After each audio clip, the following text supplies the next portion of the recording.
today. I now give the floor to those council members who wish to make statements.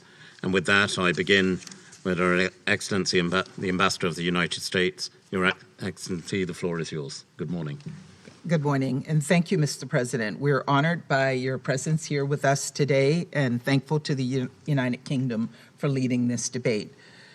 Thank you to our briefers from UN Women and UNICEF for your remarks and for the work your teams are doing on the ground. I, too, visited Romania and Moldova and saw your teams on the ground working with vulnerable people. And I'd like to give an especially strong thank you to Ms. Cherepaka for being with us today and for sharing the voices of women and children in Ukraine. She's the first civil society briefer we've had brief us in an official council meeting. Thank you very much. When men like President Putin start wars, women and children get displaced. Women and children get hurt. Women and children get raped and abused, and women and children die. Since the start of Russia's unprovoked war against Ukraine, Russia has bombed orphanages and maternity hospitals. We've seen mass graves with dead children stacked on top of each other. On Friday, a train station being used for civilian evacuations, mostly women and children, was struck by a Russian missile. Washington Post reporters saw at least 20 dead, including children. Limbs and luggage were scattered everywhere. A maimed dog shivered next to one of the dead. According to the reporters, a large piece of missile on the scene had chilling words written on the side. In Russian, it said, "For the children." That is what Russia's war looks like. What is happening to women and children in Ukraine is horrific beyond comprehension.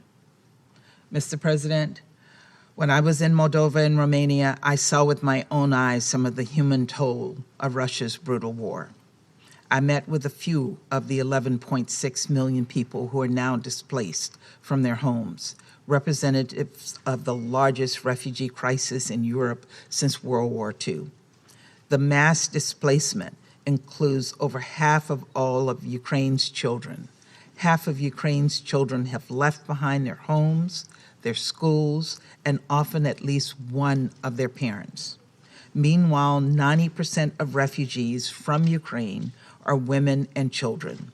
And as our briefers make clear today, being a woman or a child adds an additional risk. Women in Ukraine are at increased risk for gender-based violence, including rape, sexual assault, and sexual exploitation. We know that anyone at risk before war is at a heightened risk of being targeted for physical and sexual violence during a war, and that includes women and children, religious and ethnic minorities, LGBTQI+ individuals, and people living with disabilities. The deputy mayor of Ivankiv told reporters that some girls are cutting their hair short in hopes of avoiding rape by Russian troops. Family separations leave girls in particular at increased risk for sexual exploitation and trafficking. And we've heard sobering reports of traffickers targeting women as they seek protection abroad. All of this is why the United States initiative, Safe from the Start, calls on all humanitarian actors to prioritize resources and programs to address gender-based violence from the onset. Given everything we know about gender-based violence in conflict and the accounts